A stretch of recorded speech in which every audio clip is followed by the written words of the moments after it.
Okay, welcome back to Two Ball Podcast. Let's I'm get your it. host. So let's get it. All right. So our first trade is So we got the Josh Hart trade. Tell us about it. so in today's episode we were talking about all the trades at the trade deadline. So our first trade is the Josh Hart trade. So I believe that this trade does a few things for both teams. I think it gives the Blazers a little bit more flexibility in terms of now you're adding a little bit more youth. Although Josh Hart's a younger player, not quite as young as Cam. It gives you another pick that you could possibly move in the off season to make another trade to up improve the roster, as well as giving you more, similar wing depth. Of course, Cam is not as good as Josh Hart. For the Knicks, gives them Josh Hart. Josh Hart's obviously an excellent rebounder, one of the best rebounding guards in the entire league. Can shoot the three a little bit. Great defender, all around player. Tibbs is going to play him 40 minutes a game.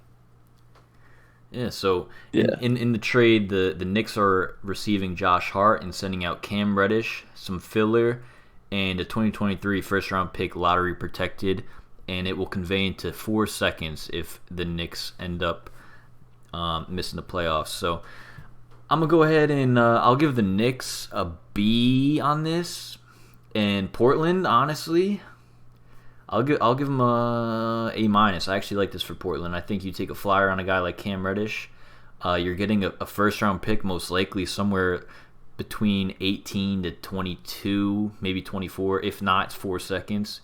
You go ahead and flip those. I mean, what do you think? Well, I think it shows a little bit of change for the Blazers, which is always good. A team that never likes to really shake things up too much, although they have in recent years, but historically they don't like to change things up too much. However, they are struggling at the moment, being the 12th seed in the Western Conference, 27 and 29 record as we speak. This is struggling, very, very struggling roster. A team that has a lot of talent. I mean, Anthony Simons is one of the best young guards in the NBA. Damian Lillard, we know Damian Lillard's amazing, and we know Jeremy Grant has had one of his best seasons in the NBA. These three have been outstanding this season, and their record doesn't show that. And I think that it shows that the Blazers understand this, and they know that they need to upgrade the roster around those guys. So I expect that they're taking a flyer on a guy like Cam while getting extra assets to hopefully make more trades in the offseason. To me, this is more a move for the future going forward into the offseason, where I expect them to probably make another big move for another guy, and I expect that pick in the trade to be involved in that. Right. So next up on the trade block, we got the Thomas Bryant trade. What do you think of that? Nothing too crazy. I think it gives Denver a nice backup center. For the Lakers, it gives them a couple second-round picks. I mean, being able to sign a guy and then get a few second-round picks out of it and Digval Reed out of it is, So he's not terrible. the full details of the trade, Denver is going to receive Thomas Bryant, and they're going to send out Davon Reed. He has a clip that's notorious, clamping up LeBron James a couple of years ago. But and LA is also going to receive 3 second-round picks in 24, 25, and 26, all Denver's picks. But I'm going to go ahead and give Denver a B for this. I mean, this is 100% a rental. They're not going to be able to bring back Thomas Bryant, but they're really pushing all their chips in here, and they're saying, you know what, TB, you're going to come in 18, 19, maybe 20 minutes a game max a game, maybe give Jokic some games off. And for the Lakers, honestly, I might sound a little biased here. I am a Lakers fan. I'm going to give them an A minus because TB, first of all, he requested a trade.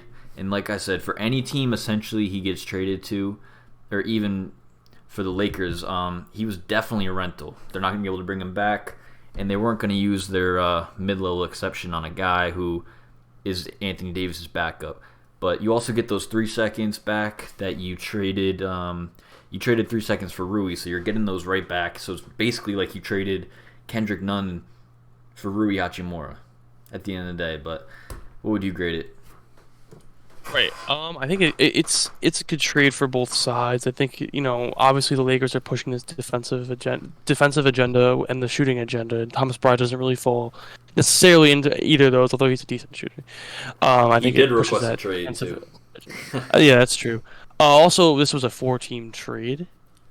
Was it on here? On So here, it doesn't say it was. yeah, it was a 14 trade. So on NBA.com. So we could also talk about Mo Bamba to the Lakers Okay. and Bones Highland to the Clippers and Pat Bev and leaving the Lakers for and a second round pick to them. So I think when it comes to Mo Bamba, I think that gives him more size. It gives him a guy that can just step in and provide some quality minutes when a guy like AD or when Jared Vanderbilt's out. I think also having and then I think it's okay for them. I don't think it's the greatest pickup in the world, but I think it's considering they got all these other guys around them. I think letting go of Pat Bev and freeing up more minutes for other guys was more important. So I think this is a pick, and they also got a second round pick out of this. So I don't think it's. I think it's a pretty decent deal for them. What would you grade it? Also, I would say it's about a B plus because you're able to get you free up mostly because you free up more minutes for guys like Lonnie Walker and He's under Malik team Beasley and control next D'Angelo year Russell. too. So Yeah. under team control next Um, year, Thomas Bryant wasn't going to be on the team next year, so it makes a lot of sense. Yeah.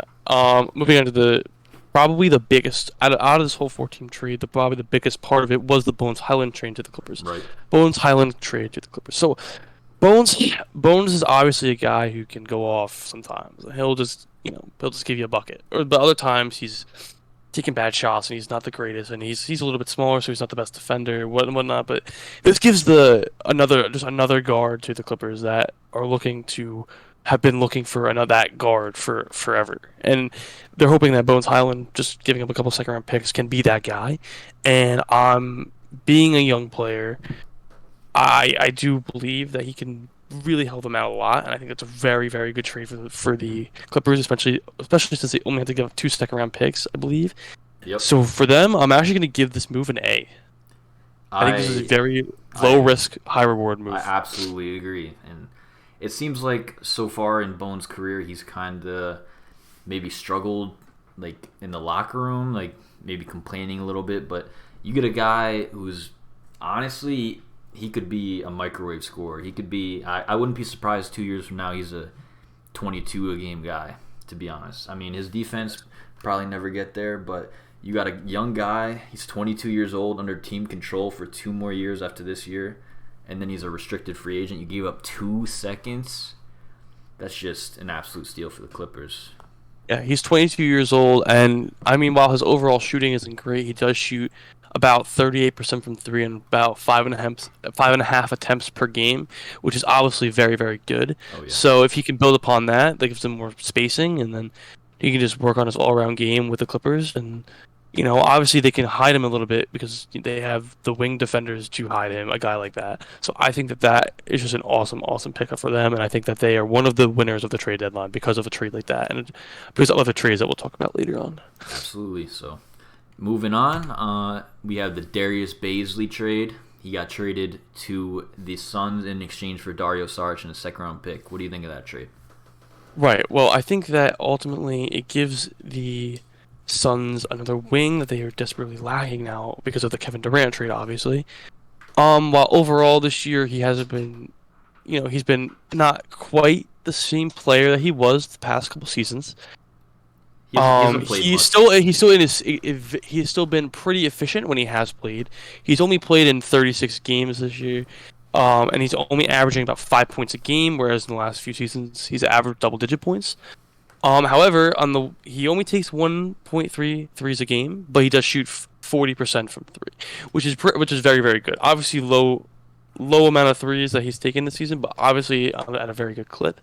Hopefully, with the spacing and the shot creation ability that the Suns have, he could be an excellent shooter for them. Maybe not playing a ton of minutes, but maybe being a 20-minute a game guy who could maybe shoot with them, maybe shoot like 3 threes a game at like a 36% clip, which is very good for a team like that. Just adding him and really giving up nothing other than a second round pick and Dario Saric, who isn't the same player that he was years ago. Yeah, I mean, I love it for the Suns. They're going to save a little money in the luxury tax. Guy like Dario Saric wasn't playing much. Baisley's going to have like a huge opportunity here. He's really going to have to shine. I mean, he has shown in the past that he can like move off the ball. He used to cut for, move around the ball, move around screens, cut to the basket. But I mean, he's gonna have Chris Paul looking for him. He can catch a lob. He can look quick little back screen. But it's gonna be interesting. He's gonna have probably a pretty big role here. He's definitely gonna play a lot. But Yeah, he could even end up starting many games for them, especially if they have injuries. right. So Very possible. Suns, I'm gonna give them a B plus, and then I'm gonna give the Thunder a C plus. Okay. All right. Moving on. Moving on, we have one of the blockbuster trades. Somehow this ended up being the third biggest trade, arguably the deadline. We got the D'Angelo Russell, Malik Beasley, Jared Vanderbilt to the Los Angeles Lakers. What do you think of this trade?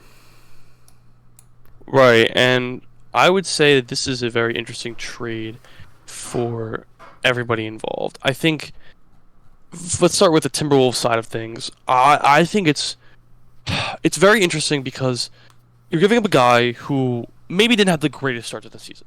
Let's be honest. But over the course of the season, he was able to really, really transform his game into becoming less of a ball handling, taking on less of a ball handling responsibility and giving more of that to Anthony Edwards and being more of a spot up guy. And I think that's so important in this trade when it comes to the Lakers side of things. So when you have a ball dominant guy like LeBron, you can have a guy like D'Angelo Russell who can play off of him, and he's been learning how to do that with Anthony Edwards. I think that this is an extremely, extremely peculiar trade for the Timberwolves because you're getting a much older player in Mike Conley, who, while he is still good and one of the best passers in the NBA, don't get me wrong, it is still just like I still just like it's D'Angelo Russell. You know what I'm saying? Like he's been a 39% shooter on very good volume this season. Like to me, this is a trade more about fit, as I think that Mike Conley being that playmaker and being maybe a guy who can still play off of Ant Edwards, being more of an all-around player than D'Angelo Russell, I believe. And I think that that's what they were trying to do, as well as getting some second-round picks out of it. I would give them about a B minus. I don't think this is terrible, but still not great. Now let's talk about the Lakers side of the things. So you're the Lakers, and you have now, for just giving up a top 4 protected pick, gotten 3 very high quality rotation players. D'Angelo Russell obviously is the star in the trade, as I said before, the spacing and all that, as well as adding one of the best volume shooters in the NBA in Malik Beasley. Now, while his percentages aren't insane from 3, it's all about volume. Exactly. He shoots a lot of threes, and he makes a decent amount of them. He shoots about 36% from 3, which is, about average, but he shoots 8.6 threes a game, which is extremely high volume. Now, when you put him next to a guy like LeBron, who attracts a lot of attention, and a guy like AD who attracts a lot of attention, you now have a guy like Malik Beasley who is going to be shot ready all the time and probably going to be open more than, especially since this season, he's played with really only Anthony Edwards as an offensive and D'Angelo Russell as a, or actually no, he played with with Markkanen. What am I saying? I forgot he was on the Jazz for a second. Oh my God. Yeah. But yeah, I mean, he's playing with guys who are good. They're good, but they're not great. Jordan Clarkson, Laurie Markkanen's really good, but they're not LeBron James. They're not Anthony Davis at the end of the day, is what I was trying to say. So he's playing off of better players, and I expect that percentage to go even higher. And he being one of the best volume shooters in the NBA, he'll be maybe one of the best 6 men in the entire league. And last but not least, Jared Vanderbilt is awesome. All around, one of the best rebounders in the entire league, hands down. Also an excellent defensive player. I think he's going to fall right into what Coach Darvin Ham wants him to do, is to grab rebounds, be a big body, scramble on defense, and just maybe even stretch the floor a little bit. He had a little bit of promise this year from 3. I don't know about that. In 52 games, he shot about 33% on 1 attempt a game, which is a lot better and shown a lot more progress than he has in previous seasons. He's never shot more than 0.2 threes a game. So him shooting 1 3 a game at a third clip is not terrible, and it could be something that Darvin might emphasize. You might see him taking 2 threes a game, and we'll see how that goes. But overall, he's not really a floor spacer, but he's more there for the defense and the rebounding. Overall, I'm giving the Lakers an A+ for this trade because they only gave up 1 pick, and they have these guys on long-term contracts. which can stand for Yes, many sir. years to come. So, Yeah. what do you think about this whole trade? So you didn't mention them, but the Jazz, not much to talk about. I mean, you get a pick, most likely gonna be lottery, but Jazz probably deserve about a B plus. But I'll talk about the Wolves like you did first. So they're gonna receive, Mike Conley, 3 second-round picks, all owned by the Jazz, and Nikhil Alexander-Walker. But to me, the first thing that I noticed when this trade went down for the Timberwolves, and we even talked about it before this trade even went down. We were on the phone, right? I said, there's no way they're not getting a pick swap. There's no way they're not getting a first for D'Angelo Russell, a former All-Star, guy who's hooping, knocking the three down, knocking the midi down. His defense has been a lot better the last 2 seasons. He's really kind of turned into like a coordinator in a lot of ways, but I just don't understand how, if you didn't have plans to keep a guy like D'Lo, like, why didn't you just trade him in the summer? Because you traded him in the summer, last summer. I'm not talking about this summer coming up. You traded him last summer. You probably, like, 80% chance you probably would have got a first-round pick for him. And, like, you're trading for Mike Conley. Mike Conley is good. I guess he's comfortable with Gobert. I just don't really understand. There's a lot of risk there. His injury history doesn't really fit the timeline. I mean, Cat's, he's under 30. Edwards is 23-ish. One thing to mention, understand. though, real quick, is when it comes to Mike Conley, is I expect him to have very good chemistry with Rudy Gobert, and I think this was a trade also to help him out a little bit and to maybe help make that trade not as good. Obviously, they played together for a few years in Utah, so I think that's a trade that also brings a little bit, helps out Rudy a little bit, because I think their chemistry is going to be a lot better than it was with D'Lo. Right. So there were actually rumors floating around. I don't know if you saw them, that D'Lo and Gobert just hated each other. You see those or no? Nah. So it was just saying that D'Lo was talking about how he's like, Gobert is like completely unaware offensively. He's saying that he's like not good at basketball, and apparently he was like holding a bag, whatever the term is, whatever the phrase is. It was like really bad for the locker room. Apparently, it was like very noticeable about D'Lo in specific, his not hatred, maybe just his unlikeliness that he had for Gobert. But for the Timberwolves, I'm gonna go ahead and give them a C, just because it's bad asset management. You don't get a first for a 26-year-old who's like, you could have got a first for him in the summer. I mean, you could have traded for Mike Conley in the summer, and because he was very available. I don't know, but anyways, moving on to the Lakers. I'll be quick with this. I am a Laker fan, but I don't want to drag this. Man, we got him back. We got D'Lo back. So happy. I remember the day he got drafted. Man, I have his jersey and everything. It's honestly surreal. I mean, from the time we're watching right now, he's about to play for the first time in the Lakers uniform again. Can't wait.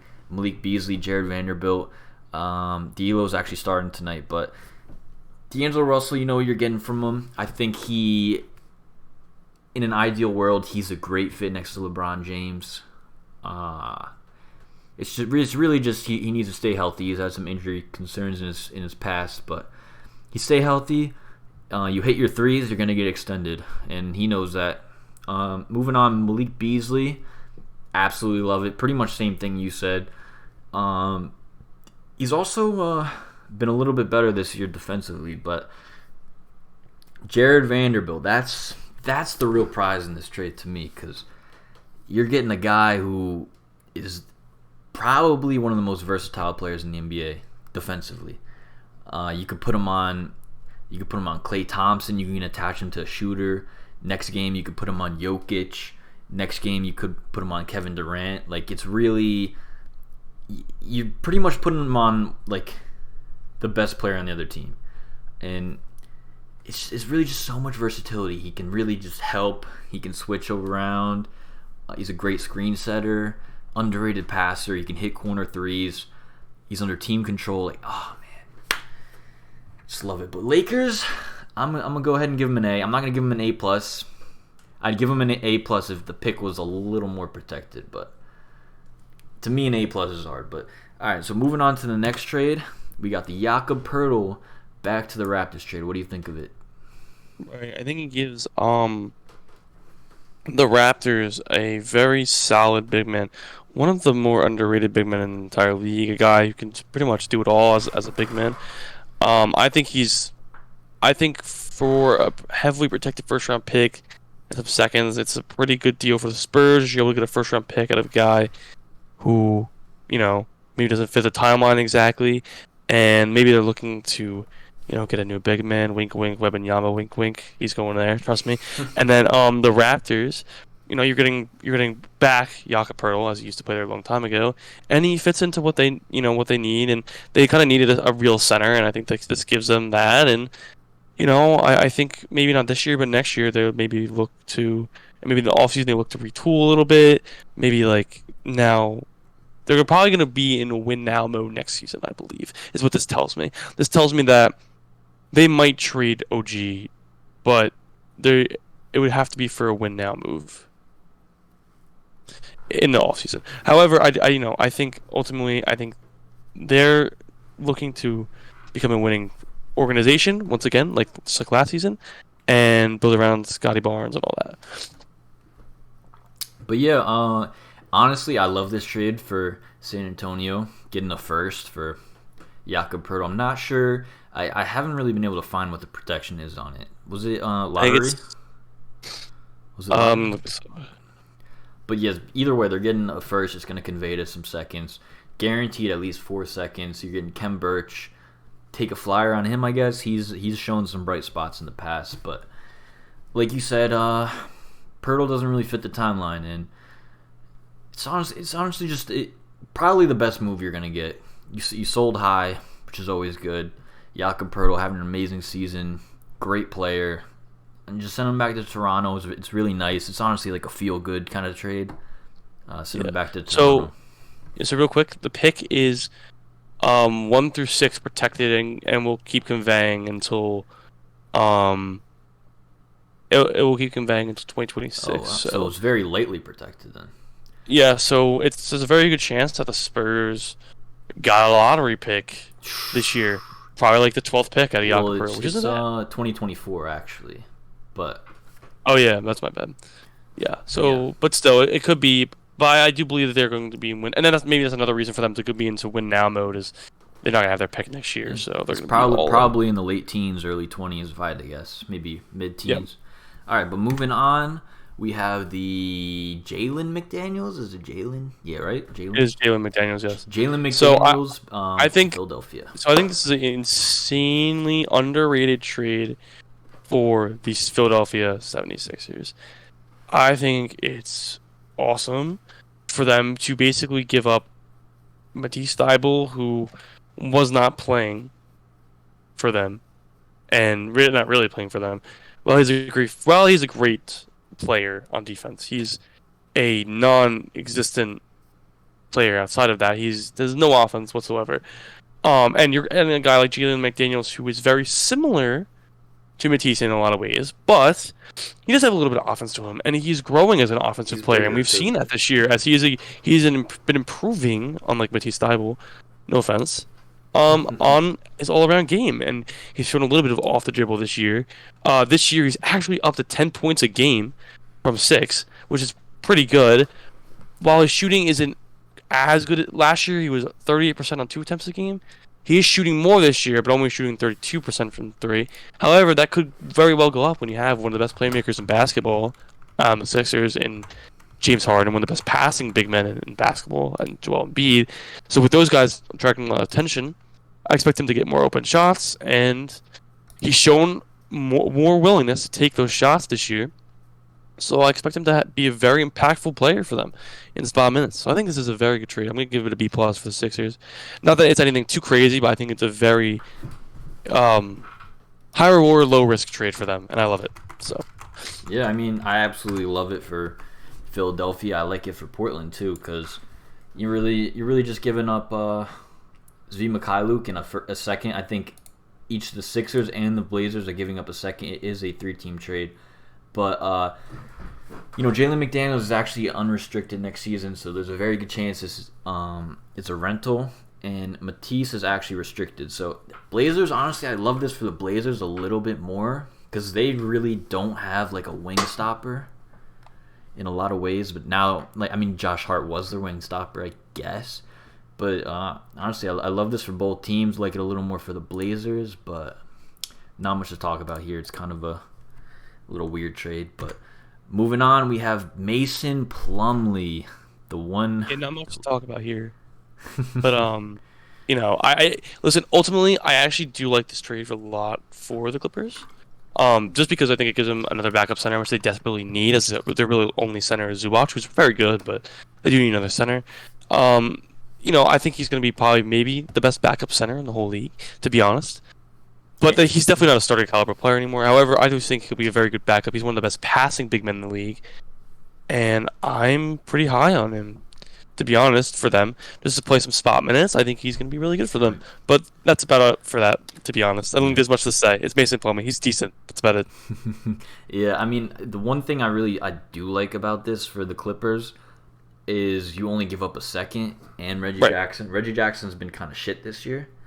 But Mason Plumlee's going to give Zubac finally a chance to, take a game off, bro. Because this man does not... Ty Lue works him like a dog, and Mason Plumlee's gonna give him the opportunity. Maybe have a couple nights where he plays under 20 minutes, if he wants to, get him some rest. Ice his knees, but like you said, not much to talk about. But Reggie Jackson is interesting in the buyout market. But I'm gonna go ahead and Clippers. I'm gonna give him an A, honestly. So you're just giving up a second round pick and salary filler of a guy who was really bad this year, but. Moving on, we have the Mike Muscala Lakers legend trade. What do you think of it? Don't care. He's ass. Wait, I'm just gonna be honest. It doesn't do anything. So I'm just being straight up. It really doesn't matter. Celtics needed a big though. They did need a. I honestly forgot this even happened. I don't even know. Honestly, who cares about Mike Muscala? All right. Respectfully. All right, we got the Eric Gordon trade next. What do you think of it? Very similar to the Bones Highland thing, although he's not as young. I think it just gives them more depth where they didn't really have it. They lose Luke Kennard, but I think Eric Gordon's more of an all-around player than him, and I think they needed a little bit of a shake-up, and I think that's exactly what they did at the deadline. The Clippers, I think, were an interesting team because they were such a good all-around team on paper, as they had a lot of guys who could play minutes. I think what they did here during this trade deadline was they kind of just shook it up a little bit, got some different guys in, and I think that's going to be really good for their culture. And I think they're looking to spark a little bit more life in their team with these trades. And while I don't think on paper it's super improves them a lot, I think it's more of with all the new guys they have coming in and stuff, I think it's more about that for them. They haven't been the best team this year, and I think that getting some new faces in there who are just as good, or if not better, is exactly what they were looking for. And I think this is what this trade kind of proves is, you're giving up Luke Kennard, you're getting 3 second-round picks in Eric Gordon. Right. And only losing John Wall. So Eric Gordon finally gets traded. Luke Kennard, like that pickup for the Grizzlies. Clippers are going to give up a 2023 first-round pick swap, John Wall and Luke Kennard, and they're going to receive 3 seconds. That pick swap is going to the Rockets, so it's really the Rockets aren't gonna swap that pick, but really they're just it's a good trade for the Clippers, great trade for the Memphis. Eric Gordon, we're gonna see what he has left in the tank. How long has he been on Houston? He's finally off that team. But all right, so moving on, the Mo Bamba trade. We actually talked about this, right? Yeah. Move on. And then next we have the Kyrie trade. What do you think of it? Right, so obviously the Kyrie trade, granted he signs an extension, is one of the biggest W's that the Dallas could have taken at the trade deadline or towards the trade deadline. You're getting one of the best players in all of basketball for a first-round pick, 2 second-round picks, and a couple rotation players. Listen, don't get me wrong. Spencer Dinwiddie is an awesome player. I really think Spencer Dinwiddie has been one of the best role players in the league this year. 43% from three on 7 attempts a game is awesome. And Dorian's obviously one of the best 3-and-D players in the league, even if his percentages this year haven't been great. I mean, you're giving up that, but you're getting Kyrie Irving. Kyrie Irving is one of the best players in basketball. The buyout market this year is going to be one of the best buyout markets ever. So you can always pick up a guy in there to help with the overall rotation. This is an excellent, excellent move for them, and I think that it now puts them in the conversation to get out the West. Before it was, yeah, Luka's really good, but they don't have anybody around him, and now it's like, okay, wait, there's actually some pretty decent help around him now, and I think it gives him that help he needed. The net side of things, so A plus. If Kyrie stays, especially A plus. Net side of things, I think you had to trade him. There was no choice. You got something out of him. You got some really, really good players out of him, at least, at a first-round pick. I mean, it's better than nothing. It's better than losing him for nothing, you know? Yep. But, you know, I give it a B just because at least you got some decent stuff from him and not just, like, nothing or just letting him walk. So, very, very good trade for the Mavericks. I love it for them. Yeah. So I'm gonna go ahead and agree with you for the Dallas, barring an extension. I'm gonna assume he's gonna sign an extension. Seems like he likes it there. They're gonna receive Kyrie, Markieff Morris, Laker legend as well, and yeah, Dallas. I mean, they really just needed another talented guy because obviously Jalen Brunson looked like fucking prime Kyrie in the playoffs last year, so that just proved like putting a sidekick next to Luka is like one of the most dangerous things in the NBA because they made the Western Conference Finals. But Dallas, I'm gonna give them an A, just because losing DFS hurts so much. I think their defense might take a little bit of a hit. But for Brooklyn, I do not like this trade because it just makes no sense. I mean, you had offers on deck to get 2 first-round picks. I guess in the summer you could trade probably DFS and Dinwiddie for a first if you wanted to. So maybe I'm just wrong. But Brooklyn, I'm going to go ahead and give them a B. I think you gave them a B as well. It just doesn't make much sense to me because if the plan was to trade KD secretly before the trade deadline like it seems to be, I just don't understand why they couldn't have just traded for 2 firsts. But moving on, we have the Kevin Durant trade. And, Right, and I think that we should just say that before we get into this, we have our raw reaction. So we're not really going to talk about KD much. This is mostly just going to be about the Jay Crowder trade. So what do you think of that? Yeah, so obviously the KD trade obviously is a huge W for the Suns, and we talked about how the Nets are what we don't really understand exactly what they're doing, but at least they got a very good haul for them. But we didn't know at the time exactly the details when it comes to the rest of the trades. So when it comes to the Bucks, I think the Bucks, as a Bucks fan, I'm very happy that we now have exactly what we needed to get at the trade deadline, which is to fill the PJ Tucker role, which we were missing so desperately last season. Even without the PJ Tucker role being filled last season, I think if Chris Middleton was healthy, we would have probably at least made the finals, if not have won the championship. Nah, probably. But yeah. But I mean, you're talking about you take the team that went to the finals to 7 games without your second best player, and then maybe wouldn't it be the Warriors? Who knows? But I think we definitely would have made the finals if Middleton was healthy. But now this year, Middleton's starting to come back. He's starting to feel himself on the bench a little bit. And now you add a guy like Jay Crowder to the roster. Fills the PJ Tucker role, the 3-and-D role that we desperately needed to fill. And this roster is complete. This roster is deep. And while, yeah, you give it 5 second-round picks for him, ultimately, it's a move you have to do because it's just it fills the role that won you a championship. It's the guy that allows you to play Giannis at center without question, without feeling like, oh, Grayson Allen's out there, he's a liability. It's like, oh, now you have Jay Crowder out there. It's like, okay, well, I trust him a lot more than I trust Grayson Allen on defense. Although Grayson isn't terrible, It's just like, or number 55. he's still a liability. when it comes down to like, also he matches up extremely well with the top teams. You're talking about Phoenix now with Kevin Durant. You obviously can match him up with them. He matches up, and I think really what this trade is for is to help match up with the Celtics. Jason This Tatum, gives you yeah. another guide for Tatum or Brown or whatever. So it's an excellent trade. B plus trade minimum. Actually, maybe even an A minus depending on how postseason goes and how he ends up playing.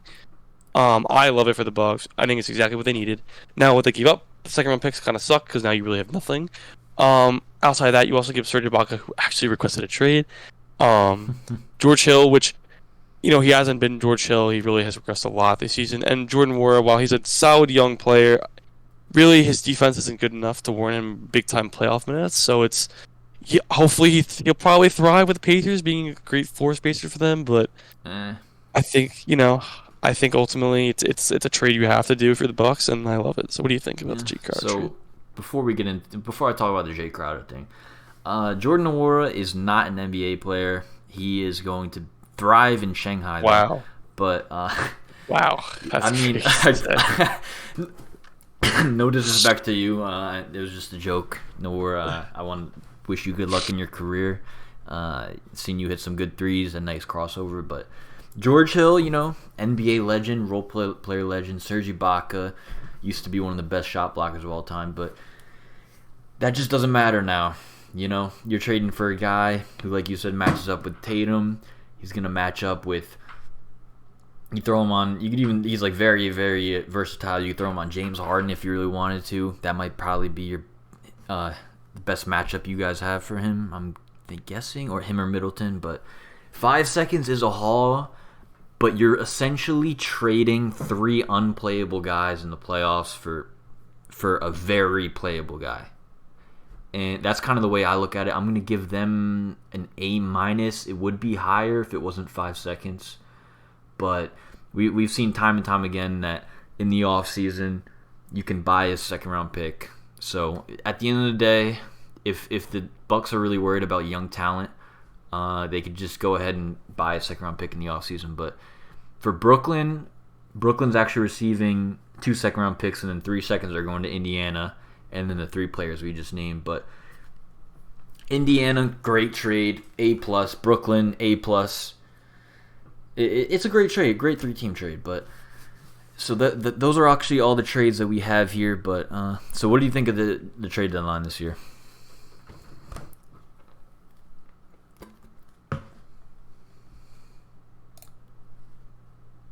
Yo. Sorry, I was muted. One trade we didn't mention was the Josh Richardson trade. Right. Okay. I think it's a really good pickup for the Pelicans. But anyway, I think the trade deadline overall was really good, and yeah, I think it was very exciting. One of the best trade deadlines in recent memory. A+ deadline. A+ deadline, indeed. Yeah, we didn't even mention the Rui trade or anything, but it's a great trade deadline. Make sure you guys subscribe for more content, and make sure you check out that KD live reaction. That was pretty funny. But make sure you guys sub up, like the video. We'd appreciate it, and we're out.